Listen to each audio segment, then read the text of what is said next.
Ce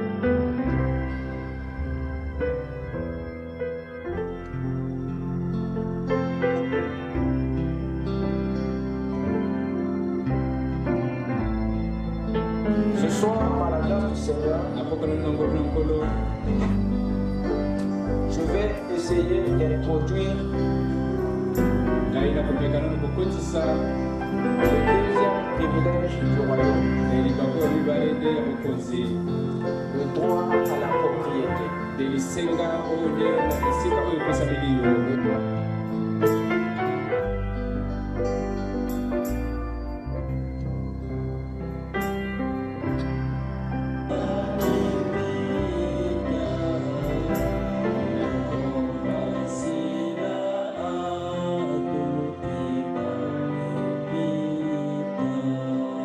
Que le Seigneur vous bénisse. Que Dieu vous bénisse. Je vous salue tous dans le nom du Seigneur Jésus-Christ. C'est encore un privilège qui nous est donné de comparaître dans la présence du Seigneur pour écouter ses bontés et être instruit au sujet de ses voies. Amen. Sans plus tarder, je vais vous inviter à vous lever pour lire les Saintes Écritures. Nous allons lire à deux endroits. D'abord dans Actes chapitre 7, le verset 1 à 6.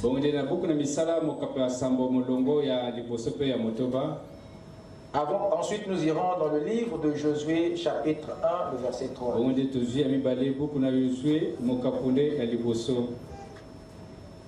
Acte 7, 1 à 6.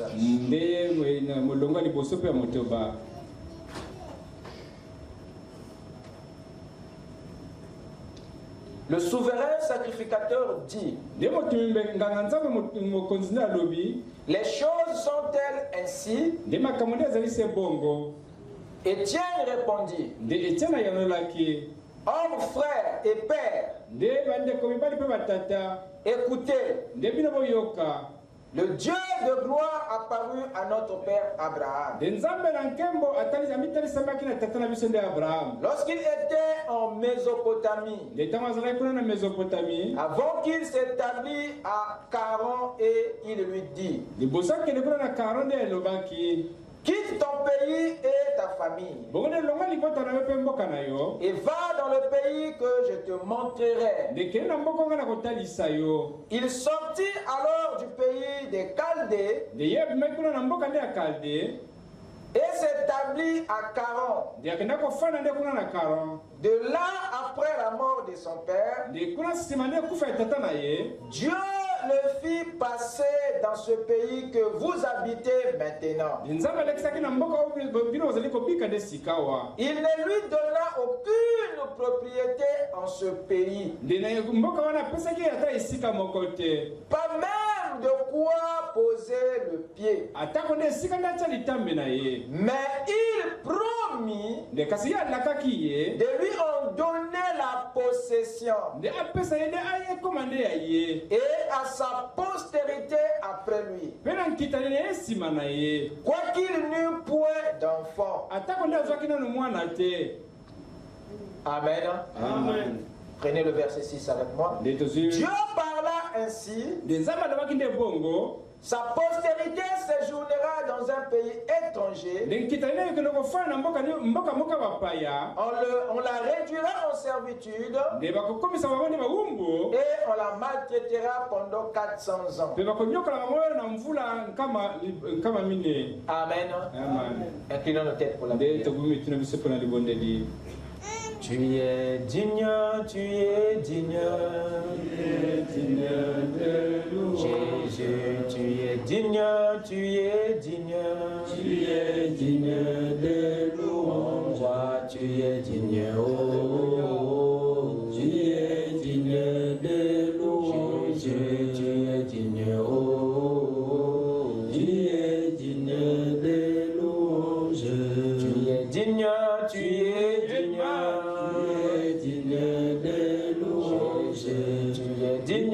Tu es digne, oh, tu es digne de louange.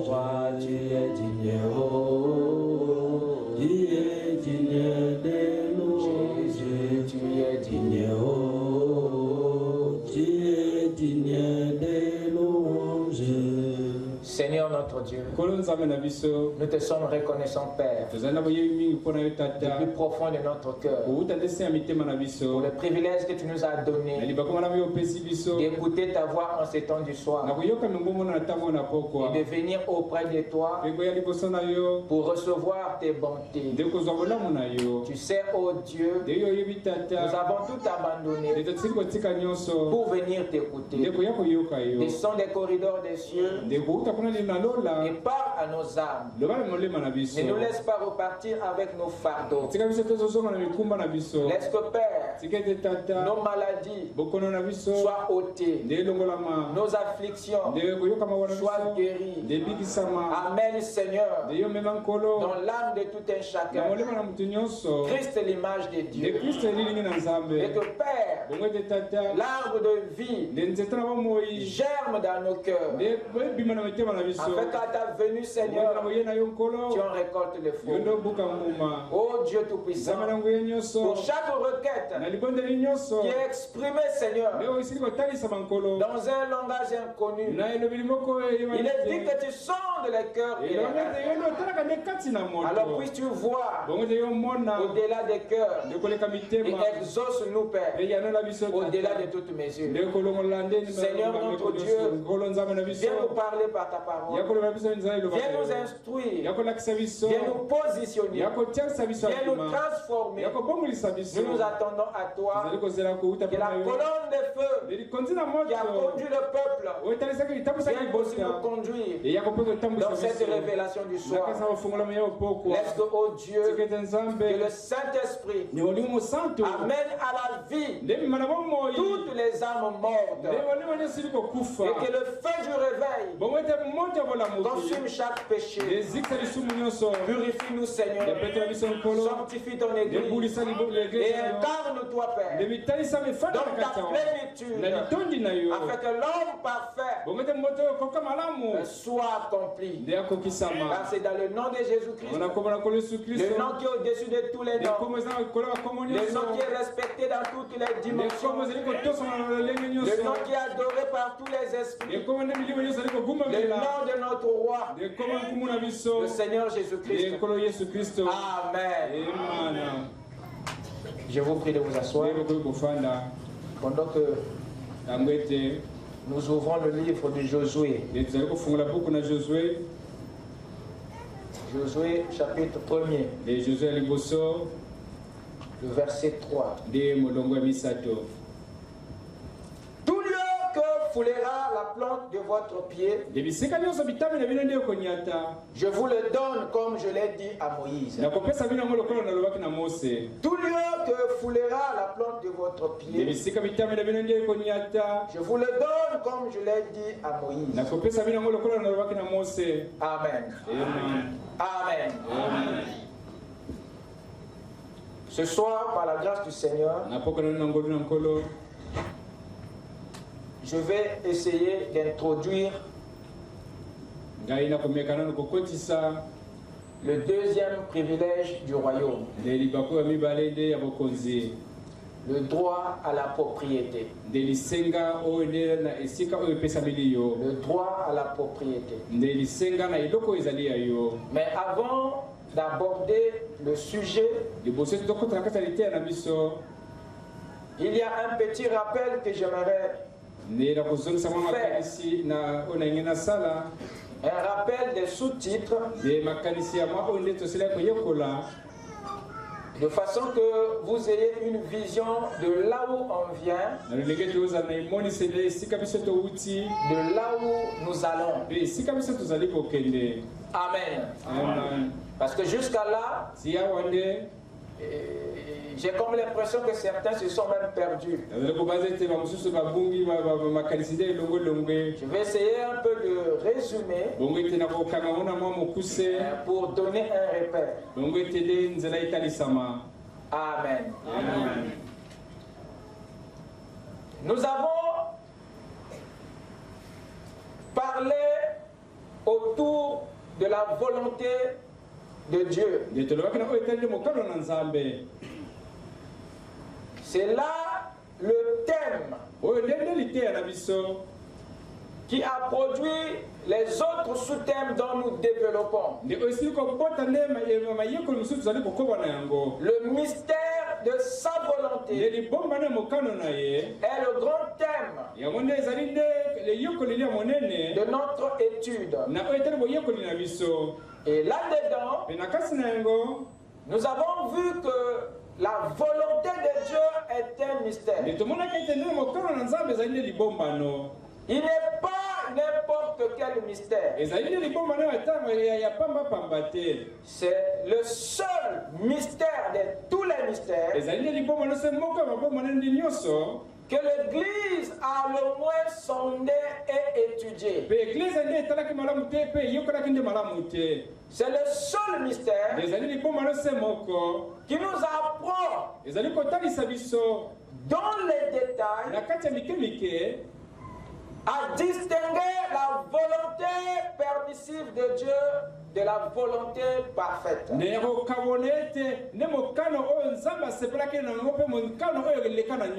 C'est le seul mystère qui nous révèle l'intention originelle de Dieu. Le vrai motif de la création. La priorité de Dieu pour l'humanité. Amen. Amen. Et dans la priorité divine, nous avons vu deux notions. Le royaume et sa justice. Matthieu 6, verset 33. Cherchez premièrement le royaume et sa justice. Dans le premier élément de la priorité, c'est-à-dire le royaume, nous avons découvert 5 vérités. 5 choses au sujet du royaume. Ces 5 vérités sont des révélations qui définissent le royaume. Nous avons donc découvert que le royaume est un mystère.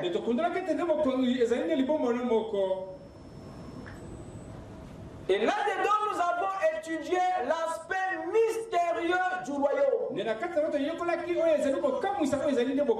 Son caractère invisible et surnaturel. Nous avons lu Frère Branham là-dessus. Dans Monsieur est le signe de la fin, où le prophète nous fait savoir que le royaume des cieux est le premier mystère de tous les mystères. Et deuxièmement, nous avons découvert que le royaume est un âge ou une dispensation. Et troisièmement, nous avons découvert que le royaume c'est aussi une nation. C'est-à-dire une famille, un peuple, une race. Et quatrièmement, nous avons découvert que le royaume c'est aussi un territoire gouverné par un roi, pas par un premier ministre, pas par un vice-président, même pas par un président.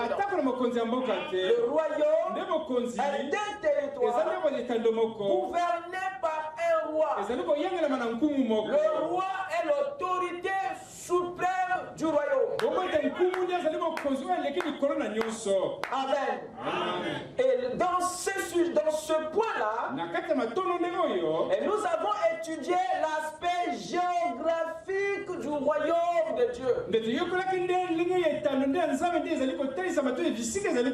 En commençant par les cieux, en passant par les dimensions et les sous-dimensions. Voilà ce que nous avons étudié dans le royaume en tant que territoire. Gouverné par un roi. Et au cinquième point, nous avons découvert que le royaume, c'est aussi un gouvernement. Nous avons étudié ce dernier point de la définition. Et là-dedans, nous avons parlé sur les gouvernants des lieux célestes. Ensuite, nous avons parlé sur le culte des anges. Ensuite, nous avons parlé sur le ministère des anges. Nous avons parlé sur les gouvernants des lieux terrestres. Nous avons parlé sur l'identité des gouvernants terrestres. Tout ce que je cite, ce sont des enseignements. Vous pouvez vous procurer la bande. Ensuite, nous avons parlé sur la citoyenneté des gouvernants terrestres. Nous avons parlé sur la perte de la citoyenneté. Nous avons parlé sur le retour à la citoyenneté royale. Et de là, nous avons abordé les privilèges des citoyens du royaume. Et comme privilège, nous avons découvert qu'il y avait 4 grands privilèges. Le droit à la domination, le droit à la propriété, le droit au choix, le droit à la représentation. Quelqu'un se souvient de cela? Le droit à la domination est en rapport avec le contrôle. Que tout homme est censé exercer après son entrée dans le royaume. Le droit au choix est en rapport avec la décision et les initiatives. Le droit à la représentation est en rapport avec l'image, la réflexion. Amen. Nous avons vu qu'après que Dieu ait donné la domination à l'homme dans Genèse 1, 26, l'homme a reçu la terre et le jardin en héritage, comme propriété et demeure. Vous écoutez ça? C'est alors que Dieu l'a mis maintenant sous un choix. Au verset 16, 17 de Genèse 2. Et l'homme pouvait maintenant, avec tout cela, représenter Dieu sur la terre. Dans sa domination, dans la nomination des animaux, voyez-vous, dans ses possessions, dans ses prises de décision, ainsi que par sa présence physique de sa personne sur la terre. La domination, la propriété,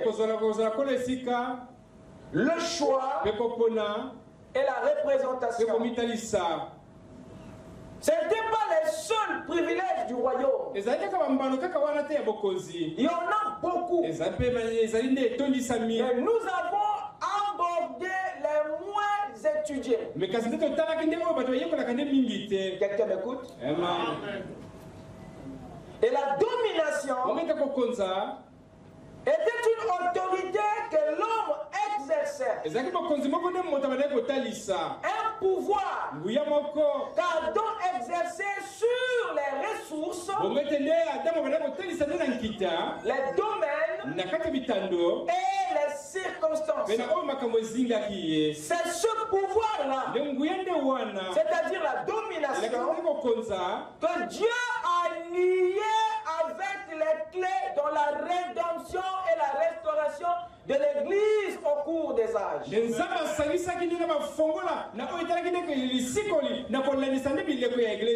sont ces clés que nous avons étudiées avec vous tous ces temps. La clé du salut, qui est la foi, la clé de la délivrance, qui est le jeûne et la prière, la clé de la science, qui est la crainte de Dieu et l'étude de la parole, la clé des portes du séjour des morts, qui est la révélation, la clé de la mort et du séjour des morts, qui est le Saint-Esprit, la loi de l'esprit de vie. Ensuite vient la clé de David, qui est Dieu. Ensuite il y a la clé de la maison de David, qui est la même chose, mais dans la personne du Seigneur Jésus-Christ. Amen. Amen. Et nous avons vu qu'aussi longtemps que l'homme ne retourne pas dans le royaume, il lui sera difficile, voire impossible, de retrouver ses privilèges, de retrouver ses droits royaux. C'est ainsi que Jésus devait donc venir sur la terre pour que l'Église sorte de la religion et retourne dans le royaume pour jouir de ses privilèges, de ses droits, autant qu'enfant de Dieu. Raison pour laquelle, lors de son ministère terrestre, il n'a jamais cessé de parler au sujet du royaume. Il n'a pas prêché au sujet de la religion à aucun moment de son ministère. Il a dit dans Jean 3, verset 3 et le verset 5. Ouvrez cela avec moi rapidement. Jean 3. J'aimerais que vous suivez ça ensemble. Le verset 3 et le verset 5. Jésus lui répondit, en vérité, je te le dis, si un homme ne naît de nouveau, il ne peut voir le royaume de Dieu. Si un homme ne naît de nouveau, il ne peut voir le royaume de Dieu. La vision du royaume est liée à la nouvelle naissance. La nouvelle naissance, c'est une expérience spirituelle qui rend visible le royaume invisible de Dieu. Quelqu'un m'écoute? Et beaucoup ne le prêchent pas parce qu'ils ne le voient pas. Tu ne peux pas prêcher quelque chose que tu ne vois pas. C'est à cause de ce caractère invisible du royaume que le royaume est un mystère. Parce qu'il est invisible à certains, en particulier ceux dont l'œil de l'esprit n'est pas ouvert.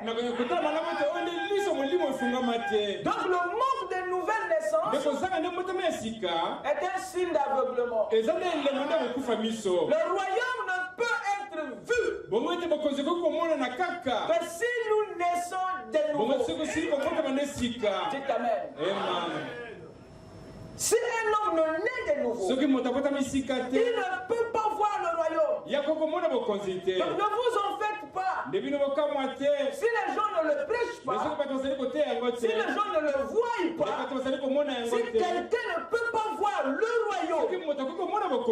Dans cette Bible, dans Frère Branham, il y a un problème. Parce qu'il vient de dire, sans la nouvelle naissance, il n'y a pas de vision. Sans la nouvelle naissance, il n'y a pas de révélation. Sans la nouvelle naissance, il n'y a pas de compréhension. Frère Branham dit, voir signifie comprendre. Et il ajoute dans les exposés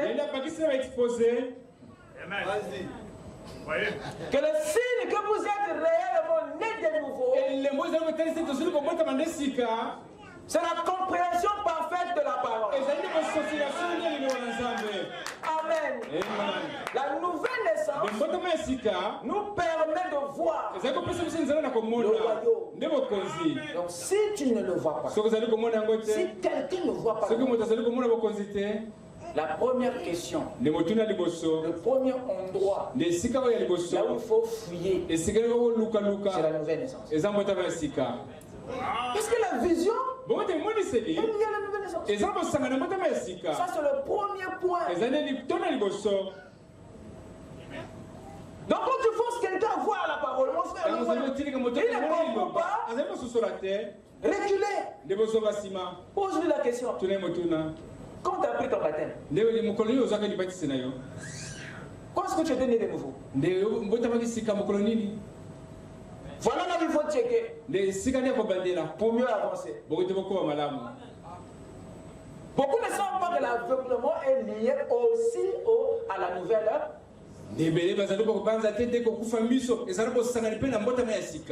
Ça c'est le premier point. Et le deuxième point se trouve au verset 5. Prenez la Bible avec moi. Allons-y au verset 5. Que chacun ait sa Bible. Ne venez pas sans votre Bible. Amen. Je veux que vous repartez tout en sachant que ce que je prêche vient de la Bible. Parce que Frère Branham a prêché la Bible. Vous écoutez ça? Verset 5. Jésus répondit, en vérité, je te le dis, si un homme ne naît d'eau et d'esprit, il ne peut pas entrer dans le royaume de Dieu.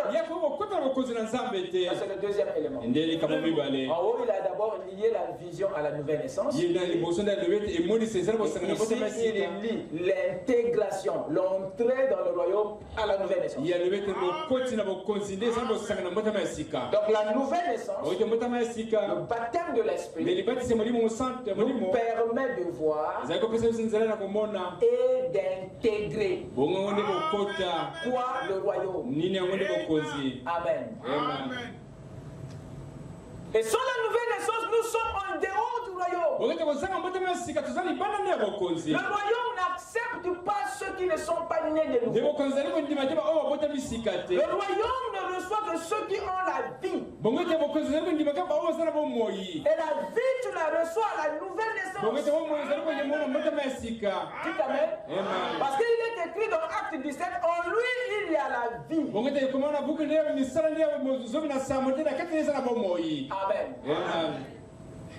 Donc si nous sommes dehors du royaume, c'est parce qu'on n'est pas né de nouveau. Parce que la condition pour le voir est intégrée. C'est la nouvelle naissance. C'est la nouvelle naissance. Amen.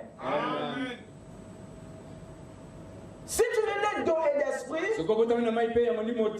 tu ne peux pas entrer.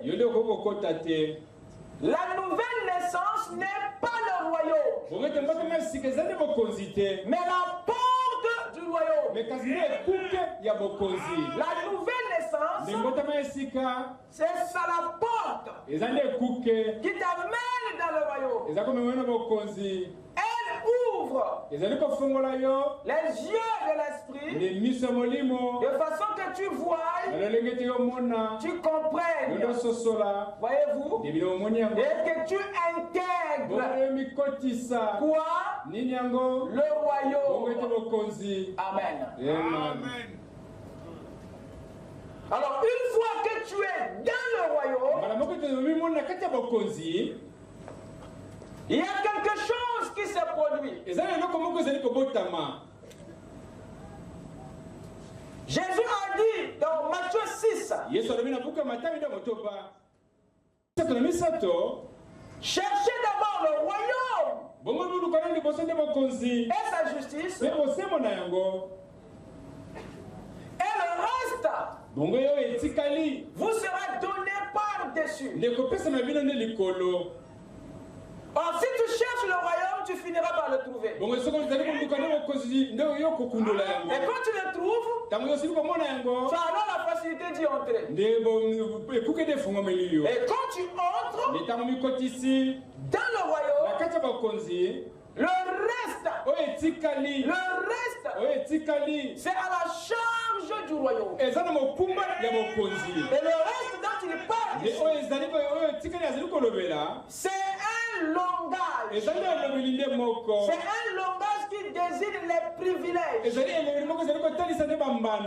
bénédictions, les soutiens du royaume à tous ceux qui sont dedans. Mais avant, vous n'avez pas droit au reste. Lorsque vous entrez, que le royaume vous prend en charge. Il y a des choses pour lesquelles vous n'allez plus prier, vous n'allez plus jeûner pour les avoir.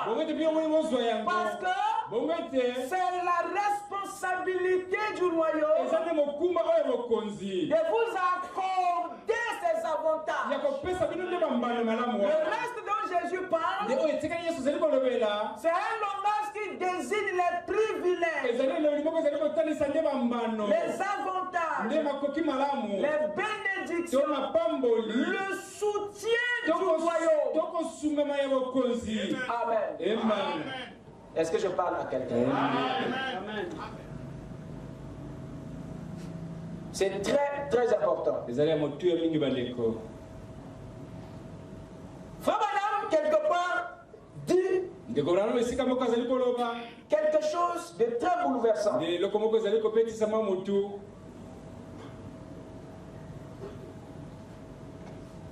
Je crois que c'est dans les adoptions. Je préfère le lire.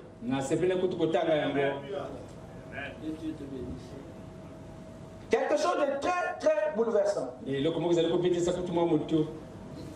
Au sujet des privilèges. Là-bas, il nous fait comprendre que la nouvelle naissance, c'est bien. Mais il nous positionne. Il nous met en position devant les bénédictions, devant les privilèges. Vous écoutez ça? Et il montre que le placement est ce qui nous introduit. Je vais essayer de lire ça.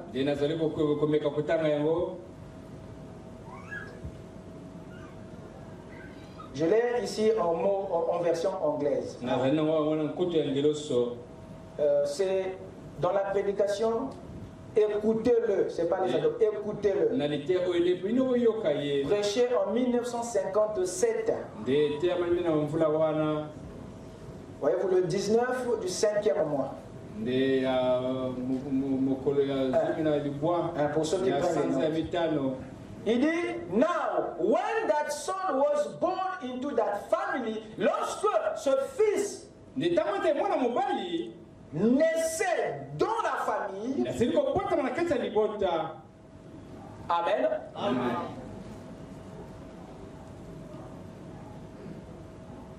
Il become a son. Amen. Il devient un fils, un enfant. Because he was born in the family. Parce qu'il est né dans la famille. Nous avons ici ici une famille qui représente ici le royaume et la naissance amène l'enfant dans la famille. Vous écoutez ça? La naissance est ce qui introduit un enfant dans une famille. Et en naissant dans cette famille, cet enfant obtient automatiquement le statut de fils. Vous écoutez ça? Automatiquement. Il est fils de la famille. Enfant de la maison. À cause de la naissance. Amen. Il en est de même pour toi et moi.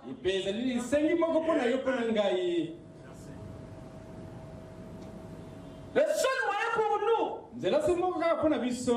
d'avoir ce statut vis-à-vis de notre Créateur, c'est celui de naître de nouveau. Comme nous naissons de nouveau, alors la nouvelle naissance nous donne une place dans le royaume. Et cela rétablit automatiquement une relation spirituelle entre toi et Dieu. Tu n'es plus un fils déchu pour lui. Tu n'es plus un étranger. Mais tu es un enfant de sa maison, connu de sa mémoire. Amen. Amen. He is a son by birth. C'est un fils par naissance. Or, nous avons beaucoup de fils et de filles, mais qui ne le sont pas par naissance, mais qui le sont par adhésion. Or, on n'intègre pas le royaume par adhésion. C'est la religion que vous intégrez par adhésion. Mais quand le royaume est aussi matin, ça ne peut pas marcher. Amen. Parce que le royaume exige une relation et non une religion. Dieu n'a pas besoin de relation, de religion pour nous être favorables. Tu n'as pas besoin d'une religion pour que Dieu écoute et exauce ta prière. Mais nous cherchons plus la religion que le royaume. Alors que Jésus ne nous a jamais dit de chercher une religion. Mais toi tu cherches une religion. Ce que Jésus ne nous a pas demandé de faire. Ce qu'il nous a recommandé de chercher, c'est exactement ce que nous avions perdu. On ne cherche pas ce qu'on a. On cherche seulement ce qu'on a perdu. Comment se fait-il que je vais encore me mettre à chercher le marteau qui est dans ma main? Ce n'est qu'une fois que je l'aurai perdu que je me mettrai à le chercher. Et quand Jésus dit que chercher d'abord le royaume, c'est parce que c'est ce que nous avons perdu en Éden. Amen. La chute de l'homme en Éden n'était pas une perte de religion, mais c'était la perte du royaume. Amen. Quelqu'un m'écoute? Amen. He is a son by birth. Il était fils par naissance. And now, et maintenant, à vous les presbytériens, à vous les baptistes, écoutez ceci. Ce n'est pas parce que vous êtes nés de nouveau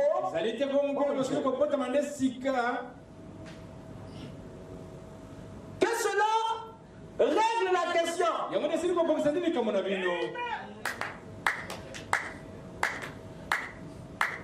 You just become a child. Vous devenez juste un enfant. You become a member of the body of Christ. Vous devenez membre du corps de Christ. But that doesn't mean, mais cela ne veut pas dire that you are living in your privilege yet. Cela ne veut pas dire que vous jouissez de vos privilèges déjà. Ça c'est grave. Ça c'est dangereux, frère. Comment ça? Je suis né de nouveau. Et le prophète dit que non, ce n'est pas tout. Ça ne règle pas encore la chose. C'est pas que le fait que tu es né de nouveau que tu vas jouir déjà de tes privilèges. C'est quoi cette affaire? Oui, il a raison. Parce que la nouvelle naissance t'amène dans le royaume. C'est ça même qui explique bien le langage de Jésus. Suivez-le bien. Il cherchait d'abord le royaume et sa justice. Amen. Amen. Et le reste. Donc, lorsque vous cherchez, vous trouvez, vous intégrez. C'est quand tu es dans le royaume. Après que la naissance soit passée, tu es dans le royaume. Alors c'est là où maintenant que la question des privilèges est résolue. Après que tu sois né, pas quand tu es né. Après que tu sois né. Pas au moment que tu nais. Donc la nouvelle naissance ne règle pas encore la fin des privilèges, mais t'introduit dans la famille où se trouvent les privilèges. Amen. Amen. Je termine un peu la pensée. Vous devenez un enfant. Vous devenez membre du corps de Christ. Mais cela ne veut pas dire que vous jouissez déjà de vos privilèges. And that's what's the matter with the people. Il dit, c'est ça le problème avec les gens. C'est ça le problème avec le monde. They are living under their privilege. Ils vivent au-dessous de leurs privilèges. Ce qui revient à dire, lorsque nous entrons dans le royaume, il y a quelque chose qui se fait. Vous pouvez être dans le royaume et ignorer vos privilèges, et ignorer vos droits. Tu peux être dans une famille et ignorer ce qui te revient de droit. C'est amen. Et nous avons beaucoup d'enfants de Dieu qui s'arrêtent qu'à leur baptême du Saint-Esprit. Tout ce qu'ils savent que je suis né de nouveau, frère. Oui, mais il y a une connaissance qu'il faut acquérir qui te donne accès. La Bible dit dans Galates 4, aussi longtemps que le prince, aussi longtemps que l'héritier est encore enfant, il n'est pas différent d'un esclave.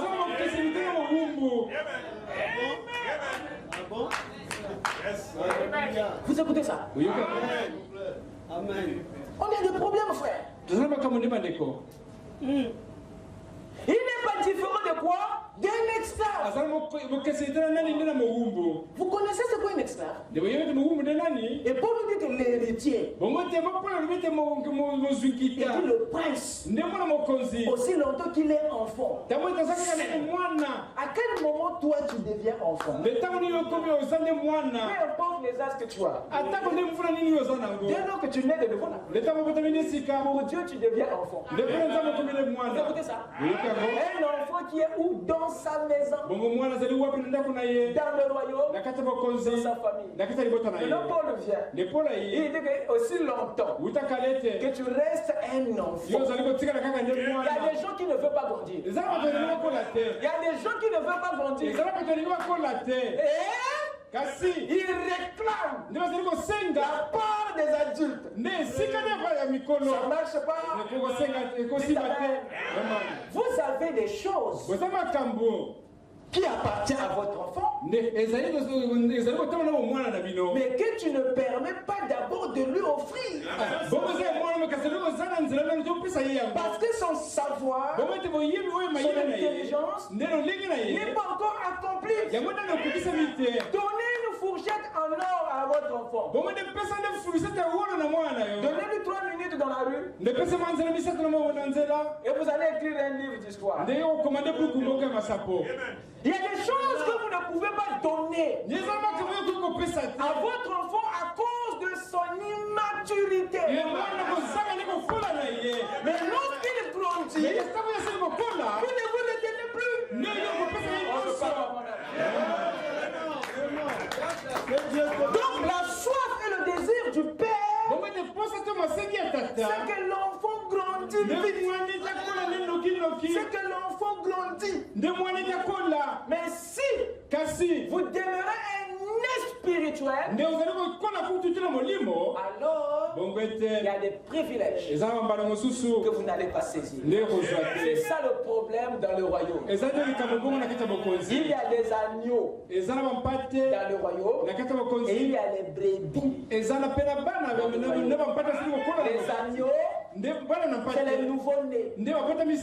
Les bébés, esprit. Les brebis, c'était des agneaux mais qui ont accumulé de l'âge. Qui ne sont pas restés sur place, mais qui ont escaladé l'échelle de Jacob. C'est à eux que Dieu ne peut plus se retenir. Donner certaines choses.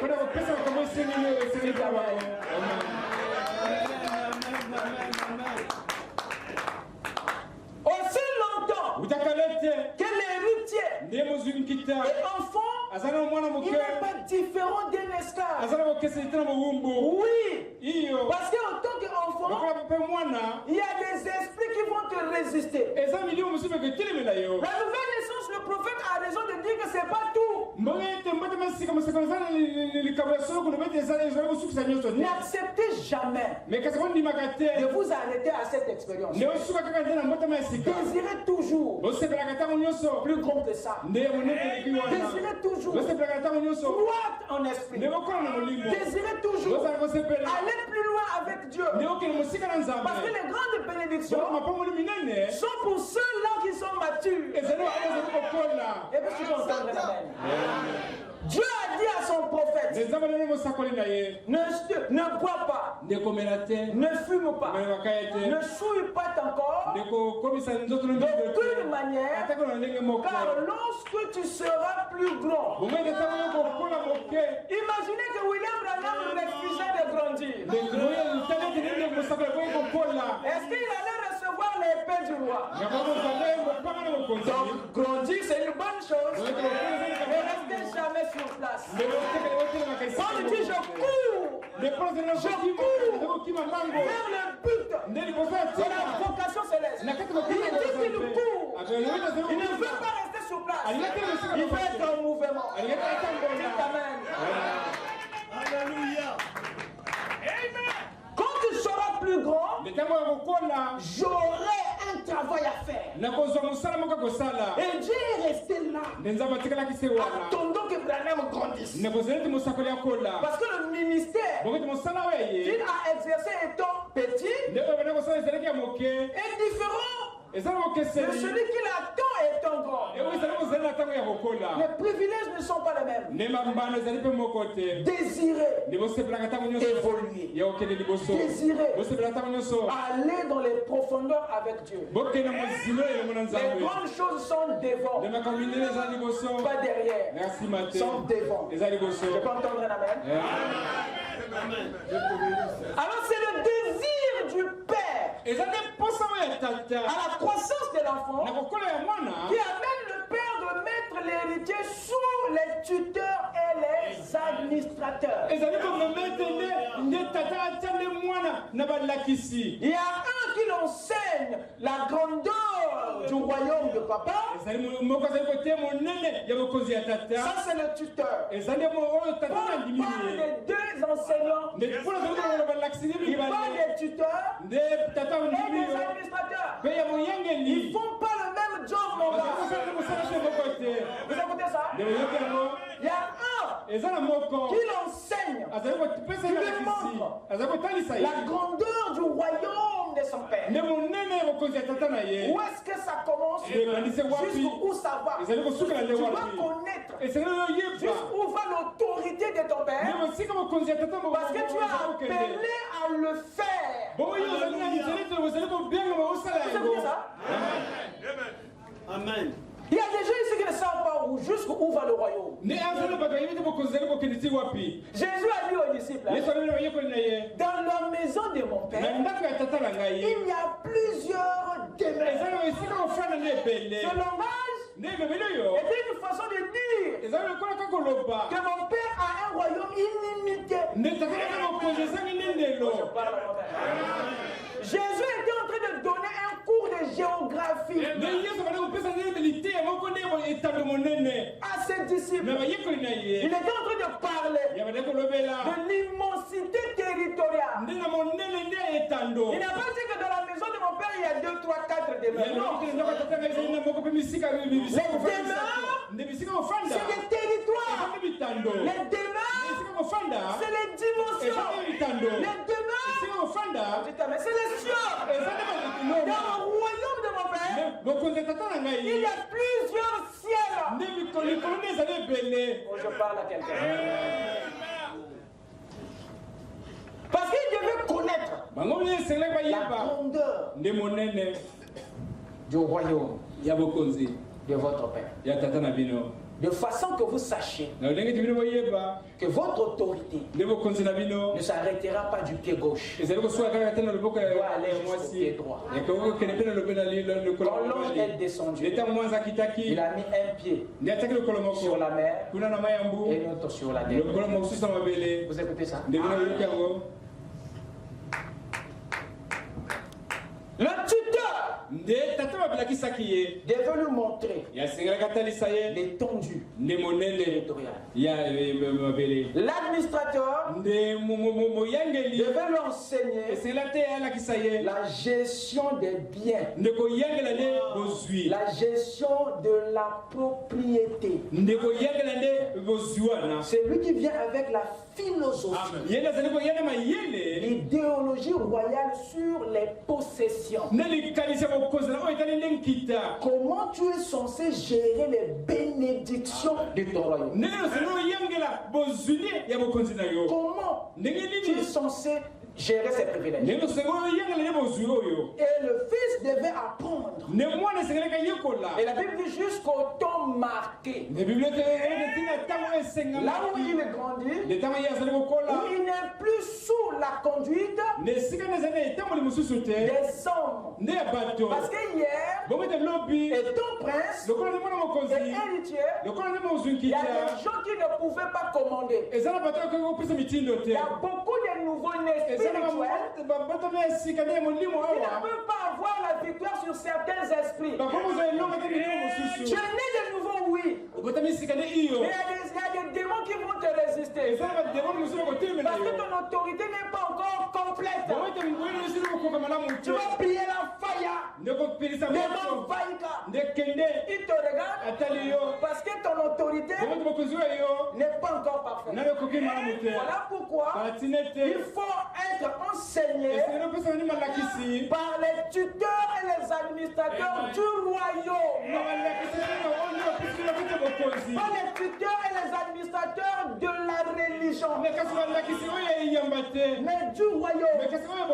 Afin que, en grandissant, tu puisses découvrir les clés pour conduire les adultes, pour prendre le contrôle des choses, pour influencer les ressources, les territoires et les circonstances. Il y a des mystères, des vérités, des révélations que le Fils, l'enfant, doit apprendre des tuteurs et des administrateurs.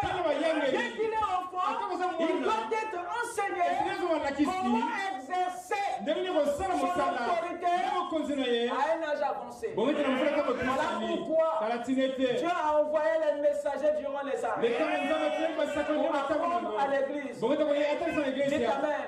Parce qu'à la fin des âges, le combat est plus grand qu'au début. Vous écoutez ça? Alors si tu refuses Paul, tu auras des problèmes. Si tu rejettes Irénée, tu auras des problèmes. Tous ces anges, tous ces tuteurs, c'était là des esprits qui venaient donner des révélations à l'église afin de s'en servir à la fin et de régner sur leur héritage. Est-ce que quelqu'un m'écoute? Naître de nouveau, c'est un devoir, une exigence. Mais maintenant, il faut croître. De façon que tu passes d'agneau à brebis. Et la croissance est alimentée par des révélations des enseignements qui se donnent aux fils du royaume dans le royaume. Afin que les démons qui vous résistaient hier à l'époque de votre début, de votre expérience, qu'à un âge avancé ici, que vous puissiez les vaincre. Vous écoutez ça? Est-ce que quelqu'un m'écoute? C'est pas bon pour un fils de Dieu d'avoir toutes les fois les mêmes combats, le même péché qui te combattait hier avant de naître de nouveau, avant de croire le message. C'est le même péché qui te dérange après avoir cru. Il y a un problème. Il faut que tes batailles changent. Vous écoutez ça?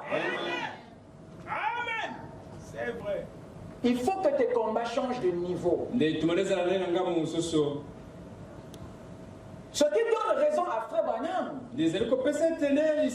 quand il s'adresse aux pentecôtistes qui limitent tout à la nouvelle naissance. Voilà pourquoi il a dit là où je pense que les pentecôtistes ont failli.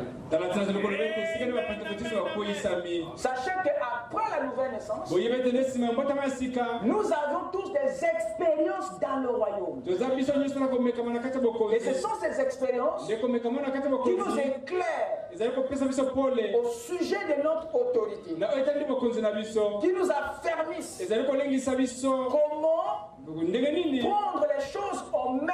Amen. Amen.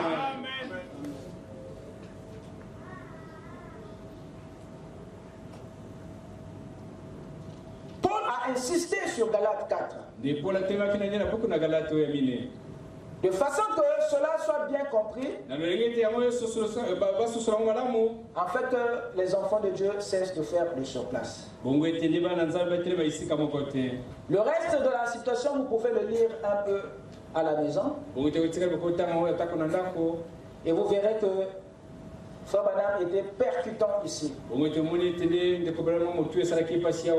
juste pour nous montrer que la nouvelle naissance c'est une bonne expérience, une obligation, mais les autres choses, les autres clés de la victoire nous est attribuée après que nous soyons allés loin de la nouvelle naissance. Là-bas dans la croissance. Amen. Amen. Nous avons parlé sur le droit à la domination par le Saint-Esprit au moyen des clés. Parlons maintenant sur le droit à la propriété. Le deuxième principe dans le royaume. Le deuxième privilège, c'est de l'introduire ici, afin que vous compreniez là où nous allons devoir entrer maintenant. Si tu comprends, dis Amen. Amen. Nous venons d'entendre Étienne parler dans le livre des Actes. Parler d'Abraham, à qui une propriété était promis.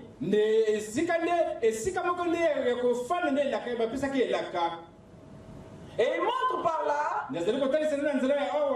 que ce qui lui a été promis ne s'arrêtait pas qu'à lui, mais cette propriété devait s'étendre aussi à sa descendance. Dieu veut que vous, ses enfants, que vous ayez une compréhension parfaite de ce privilège. Qu'est-ce qu'il veut dire quand il vous parle de la propriété? À quoi il fait allusion? Qu'est-ce qu'il veut vous offrir? Qu'est-ce qu'il veut que vous jouissez? Le droit à la propriété. Qu'est-ce que c'est? C'est ici où Dieu va casser beaucoup de nos conceptions pentecôtistes. La propriété est une possession légale des biens ou des ressources. Et une possession légale digne de ce nom doit toujours avoir un titre. Et c'est le titre de propriété, voyez-vous, qui confirme votre possession. Il prouve de façon légale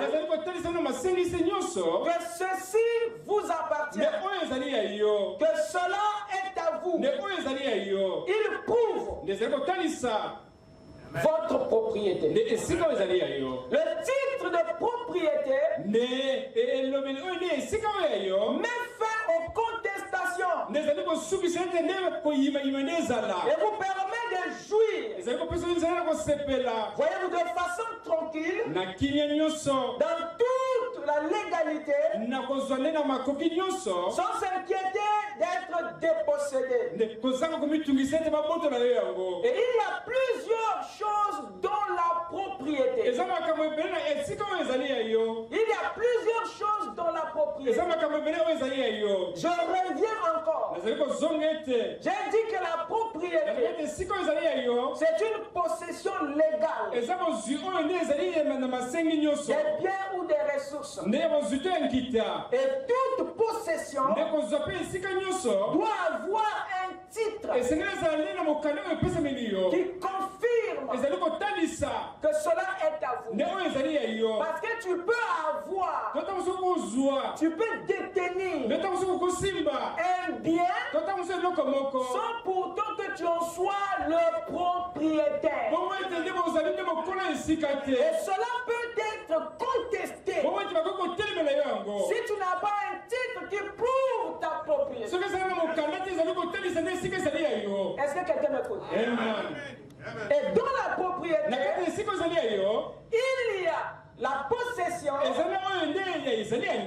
y a l'occupation, il y a l'héritage, il y a la prospérité, il y a la fortune, il y a l'abondance, et ou la plénitude. Voilà ce à quoi ça nous amène. Dans la propriété, il y a tout ça. Lorsque Dieu te donne le droit à la propriété, c'est-à-dire il te donne le droit à l'occupation, il te ouvre la porte à la prospérité, il te ouvre la porte à l'héritage, il te ouvre la porte à la plénitude, à la fortune, à l'abondance.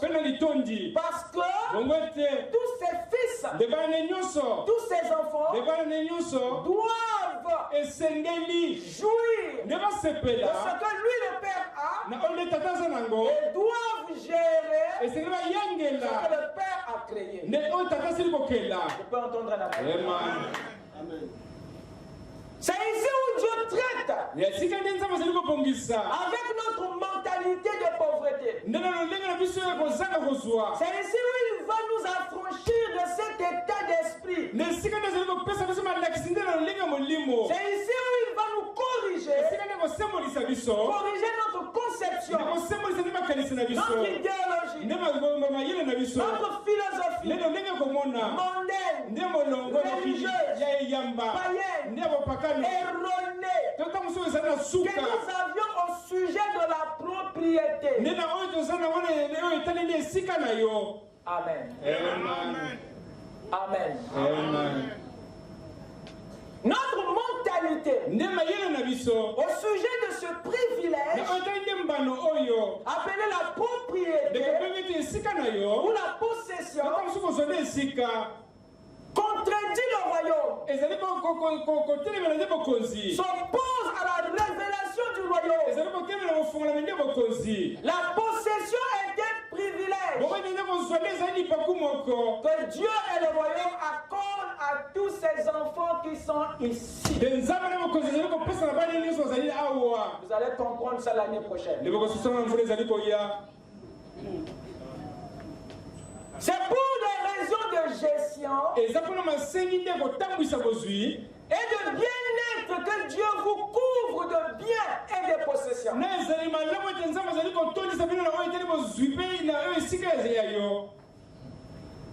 La possession ou la propriété est ce qui change un emprunteur en un prêteur. La possession change un mendiant en donateur. Dieu travaille pour que vous soyez des possesseurs. C'est pour de bonnes raisons. Il y a des problèmes à résoudre. Et si vous ne possédez rien, vous ne ferez rien.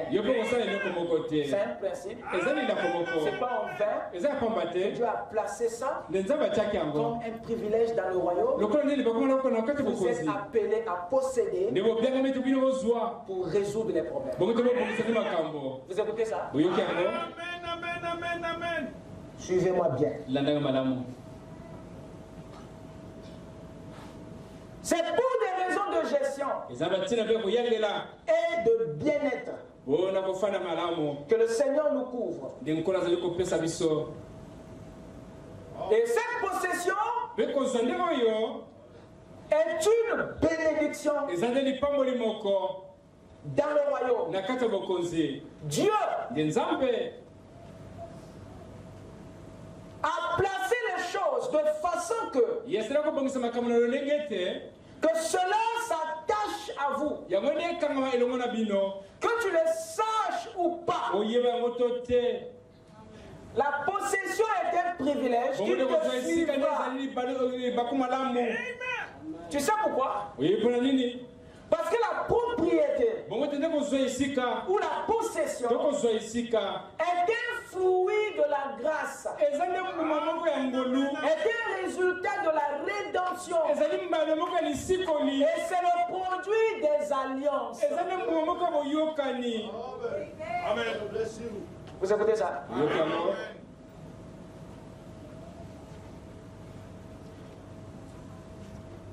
Vous savez, il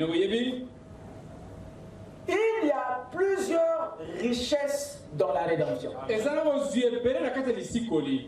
Mais vous vous êtes arrêté qu'au salut, à la guérison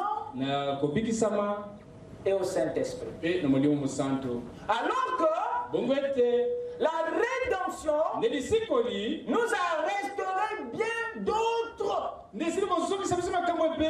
privilèges, avantages, bénédictions.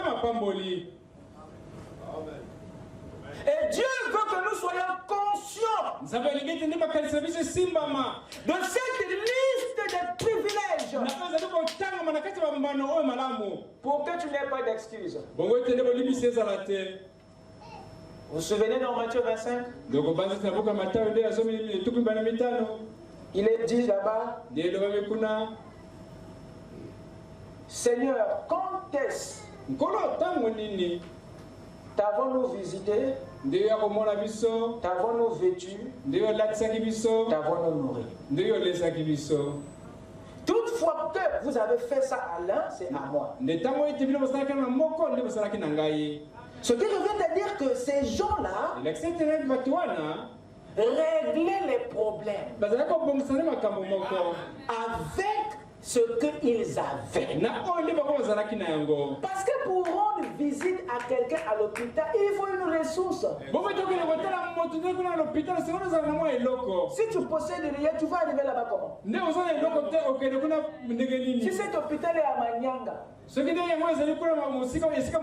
Dieu t'ouvre la porte à la possession pour que tu règles ça. Quand est-ce qu'avons-nous nourri? Il faut que tu possèdes assez de nourriture pour en donner à d'autres et à ta maison. Il faut avoir assez de vêtements pour en donner aussi à d'autres et à ta famille. Donc vous voyez que ces actes de bonté exigent à la base que vous soyez des propriétaires. Et faire ça. Donc Dieu vous couvre de bénédictions. C'est pour rendre vivant cette écriture. Vous n'allez pas poser des actes de bonté si vous êtes vide. C'est à cause de ça que Dieu te remplit.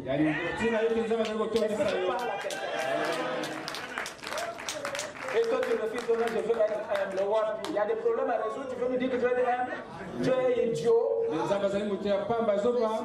Tu ne connais pas ton privilège. Est-ce que quelqu'un m'écoute? Amen. Seigneur, quand est-ce qu'avons-nous nourri? Quand est-ce qu'avons-nous vêtu? Quand est-ce ces gens-là que la Bible appelle par les justes avaient réglé les problèmes sur base de ce qu'ils possédaient? Vous écoutez ça? Et Dieu veut vous remplir pour que vous agissez de cette manière dans votre génération, dans votre famille. Donc la propriété, la possession est donnée pour servir aux objectifs du royaume. Ce n'est pas un privilège qui nous est donné pour s'enorgueillir. Non, c'est pour atteindre les objectifs du royaume. Il y a des gens qui sont nus que toi tu dois vêtir. Il y a des gens que tu dois nourrir. Il y a des gens que tu dois visiter. Et ça demande des ressources. Et Dieu ne voit pas de ça un problème de remplir son fils. Donc il doit casser certaines conceptions autour de ça. Il y a une fausse humilité chez certains sur ce point. Gloire soit rendue à Dieu que nous ne sommes pas dans la religion. Quelqu'un peut dire Amen? Donc il n'y a pas que le salut, la guérison et le Saint-Esprit que Christ a restauré par la rédemption. Mais il y a bien d'autres richesses qu'il nous a ramenées. Voyez-vous, notre héritage ne compte pas seulement la guérison. Dans notre héritage, il y a le salut, il y a le Saint-Esprit, il y a la guérison, il y a la possession, il y a l'occupation, il y a la prospérité, il y a l'abondance, il y a la plénitude, il y a tout ça. Ça fait partie de votre héritage. Et par la rédemption, Dieu vous a restauré tout ça. Le risque qu'il était, il s'est fait pauvre, afin que vous devenez riche. C'est la rédemption. C'est pas la rédemption qui s'est dépouillée. Parce qu'il veut te voir posséder. Le risque qu'il était, il s'est fait pauvre, pour que toi tu sois enrichi. Et vous n'écoutez pas ça.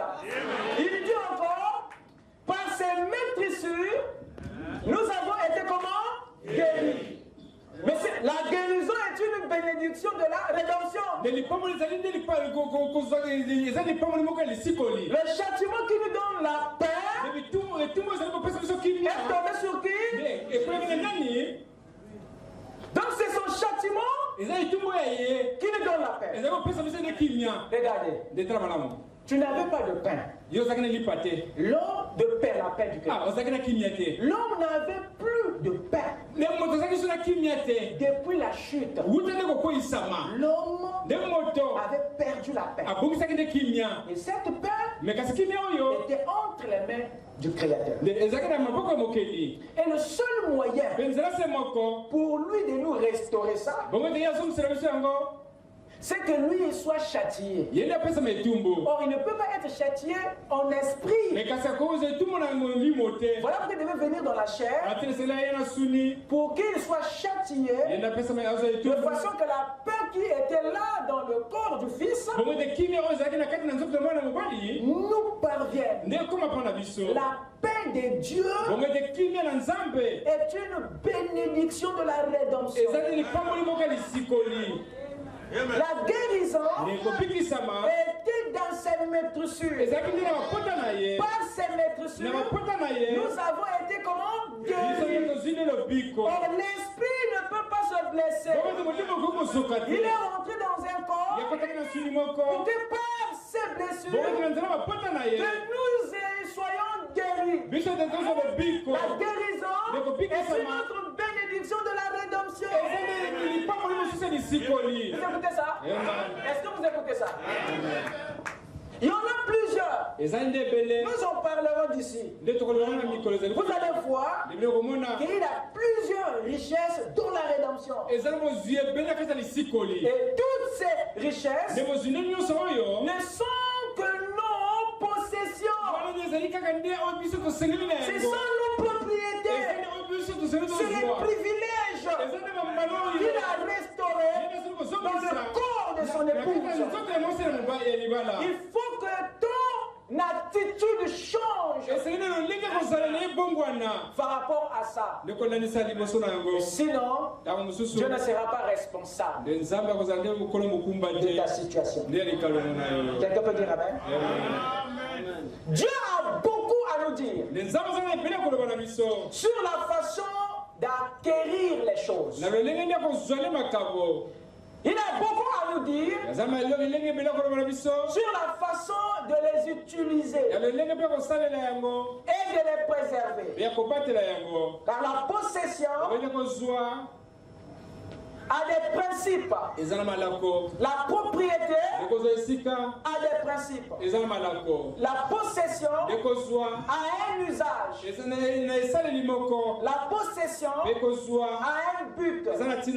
La propriété a une façon de la voir, de la préserver.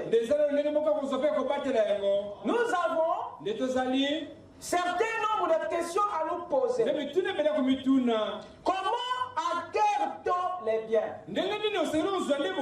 Ça, c'est une sagesse que le royaume communique. Parce qu'il y a une façon pour les enfants de Dieu d'acquérir, d'avoir accès. Voyez-vous, quel est le but de la possession? Quel est l'usage de la propriété? Que fait-on pour les préserver? C'est la gestion de ce que Dieu vous donne. Remarquez une chose. Jésus a multiplié les pains. Et il a nourri plus de 5000 personnes. Sans compter les femmes et les enfants. Vous pouvez imaginer que c'était un grand stade que Jésus avait nourri. Et il y avait des morceaux, des débris, des miettes, des pains partout le stade. Je ne sais pas si toi tu organises un festin comme ça, si vraiment tu auras le courage de ramasser ces miettes-là. Mais Jésus venait de multiplier. Ça veut dire qu'il n'en avait plus besoin des miettes. Mais à la fin, les disciples voulaient partir. Jésus les a rattrapés. Il dit revenez ici. Vous allez où? Il dit mais on a fini. Il dit il dit ramassez-moi ça. Ils ont dit oh maître, devant les gens on va ramasser. Toi qui as multiplié, qu'est-ce que tu vas faire avec les miettes? C'est la préservation. Jésus est en train d'enseigner à ses disciples comment préserver les bénédictions. Tu veux que Dieu continue à te bénir. Évite le gaspillage du peu que tu as. Je croyais que je parlais à toi. C'est la gestion de la bénédiction. Or, la plupart des temps, comme on est dans l'abondance, on ne se soucie plus des miettes. Et pourtant, on a encore. Jésus savait qu'il pouvait encore multiplier. À la prochaine fête, il a dit ramassez-moi ça. Ça va dans le réveil suivant. Il n'y a rien qui doit être jeté. C'est la gestion des bénédictions. Comment gères-tu ce que Dieu te donne? Comment gères-tu la propriété? Comment gères-tu? C'est un problème. C'est un problème. C'est un problème. Dieu n'ajoutera pas aussi longtemps que ce que tu détiens, tu le négliges. Dans le royaume, il y a une éducation. Il y a un enseignement sur la préservation des bénédictions. Et un tel comportement ne peut que motiver le Père à faire davantage. Mais lorsque tu es un gaspilleur des bénédictions, il y a un problème. Quelqu'un peut dire amen? Dieu, dans cette partie, veut nous rendre conscients du peu que nous avons, du peu que tu as. Beaucoup sont aveuglés à ce qu'ils possèdent, à ce qu'ils ont comme propriété. Parce que c'est tellement petit, ils se disent que ça ne peut pas résoudre leurs problèmes. C'est un aveuglement complète à la propriété, à la possession. Je suis ici pour te rendre conscient, à bien regarder, à changer ta pensée au sujet du peu que Dieu t'a donné. Parce qu'il n'avait pas nourri 5000 âmes à partir d'une boulangerie. Quelque chose de proportionnel. Moïse démontra Dieu qui n'avait rien pour mener cette bataille. Je lui dis, Moïse, c'est pas fait. Ce que tu me dis là, tu montes. Et beaucoup montent. Je n'ai rien. Je n'ai rien. Vous montez. Vous montez. Dieu a dit, Moïse, je ne crois pas. Comment tu me dis que tu n'as rien?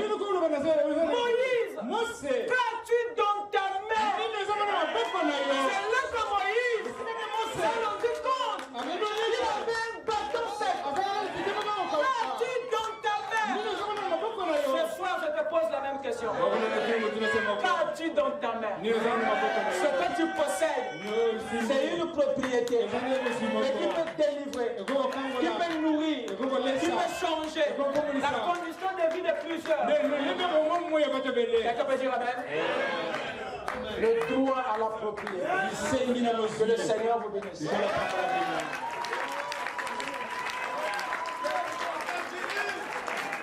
Amen. Le temps est parti. On continue mardi. Mais vous venez en retard. Faites un effort. Vous promettez d'être là le mardi? Que Dieu vous bénisse. On va être là pour continuer. Les temps sont devenus tellement mauvais. Il nous faut racheter les temps. Racheter tout ce que nous avons. Amen. Notre attitude va déterminer les bénédictions que Dieu retient. Dépend de la manière que nous gérons. Nous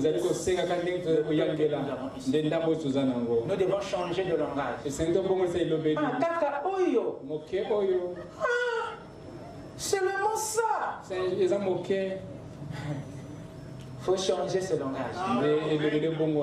Le royaume ne veut plus entendre ça. Parce que c'est le petit qui fait le grand. Si Moïse savait ce qui était dans le bâton, il n'allait pas poser cette question. Et toi aussi, tu poses des questions de l'incrédulité. Parce que tu n'as pas de révélation. Amen. Amen. Lèvons-nous.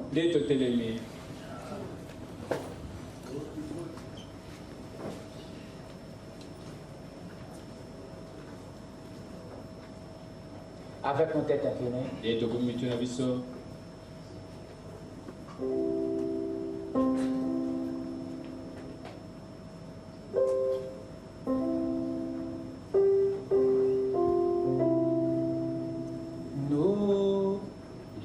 Pour tout ce que tu nous as donné, moi je ne peux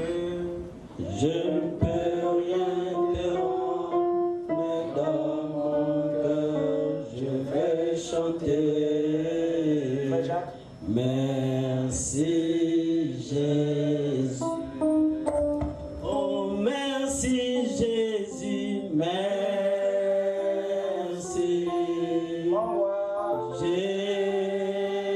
Jésus, pour la grâce que tu nous as donnée, je ne peux rien te rendre, mais dans mon cœur je vais chanter. Merci Jésus. S'il y a quelqu'un qui m'a aimé, s'il y a quelqu'un qui aime, s'il y a quelqu'un qui m'a aimé, c'est Jésus. S'il y a quelqu'un qui m'a parlé, s'il y a quelqu'un qui parlait, s'il y a quelqu'un qui m'a parlé, c'est Jésus. Oh, joie, alléluia. Joie tous les jours. Oh, Jésus. Oh, Jésus. À la joie tous les jours. Vive, alléluia.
pour son attitude vis-à-vis de ce privilège du royaume.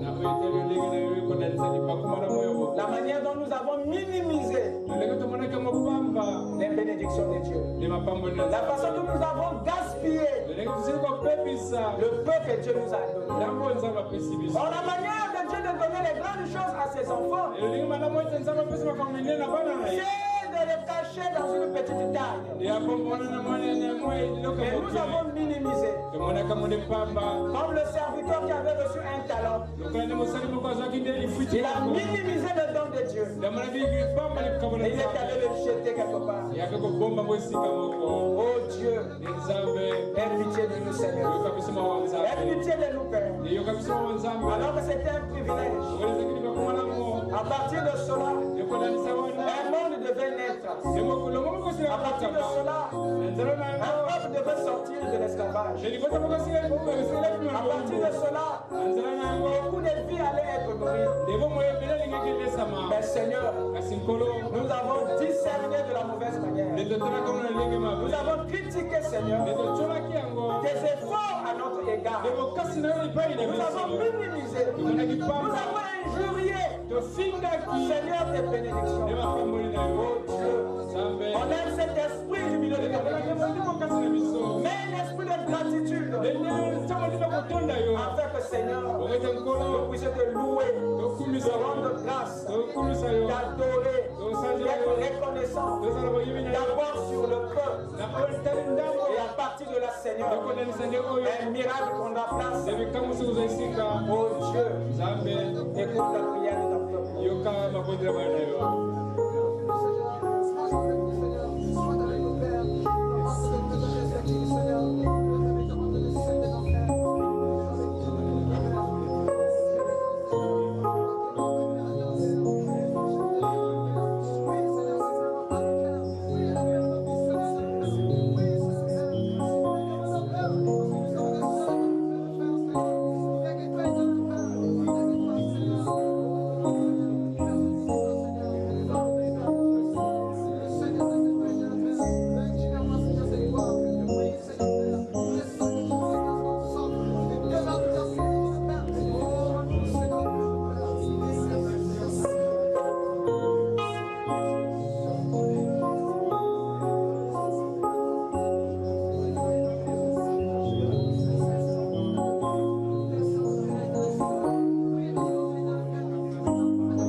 Seigneur Dieu Tout-Puissant,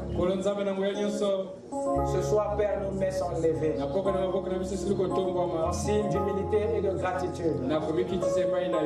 Seigneur, notre Père, nous te prions, Père, ce soir, à nous regarder tous au travers de ton sang, parce que nous avons manqué de discernement. Alors que, Père, Dieu Tout-Puissant, tu as ouvert les éclous des cieux pour nous, Seigneur. Tu as toujours accompli un miracle pour nous faire vivre, pour nous faire marcher, pour nous faire avancer. Et Seigneur, nous avons manqué de voir cela. Et nous continuons à murmurer, disons que tu nous donnes pas assez. Seigneur, ce soir, j'aimerais que, Père, le baume soit appliqué à Galade. Et que cette blessure de la fille de mon peuple soit guérie. Enlève les murmures. Enlève le doute.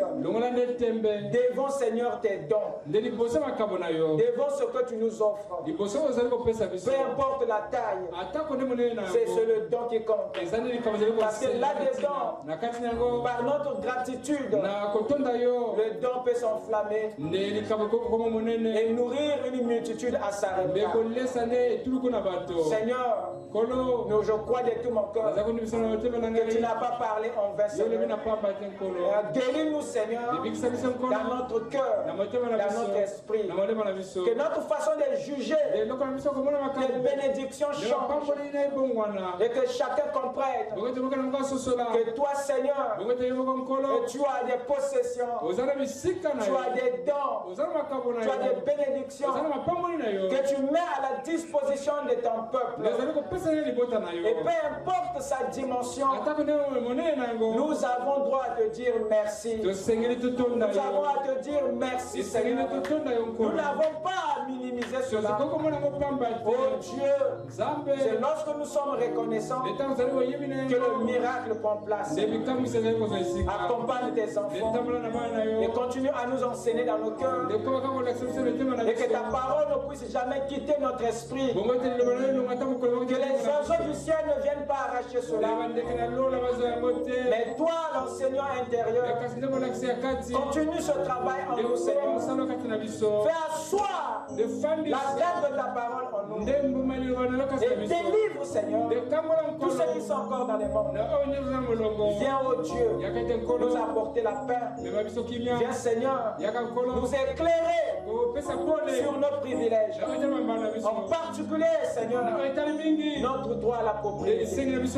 Merci à toi. Maintenant, Dieu, s'il y a quelque chose qui t'a déplu en nous, viens nous pardonner. Et s'il y a un lendemain, donne à chacun de nous une santé de fer pour continuer à te servir dans ce corps de chair. Accompagne-nous, Seigneur, pour voir au moyen de retour. Bénis les efforts, Seigneur, qui seront consentis pour l'avancement de ton royaume. Visite les maisons, visite les foyers, visite les mariés. Seigneur Dieu, que l'ange de l'Éternel qui était avec William Branham, qui était avec le pasteur, soit avec nous aujourd'hui. Et que ton réveil, Seigneur, ne se tienne plus dans nos âmes. Reçois la gloire et l'honneur. Toi, le Dieu de notre propriété. Le nom du Seigneur Jésus-Christ. Nous avons ainsi prié. Amen. Que Dieu vous bénisse. Allez dans la paix du Seigneur. Nous acclamons notre Dieu. Nous acclamons le Seigneur. Merci.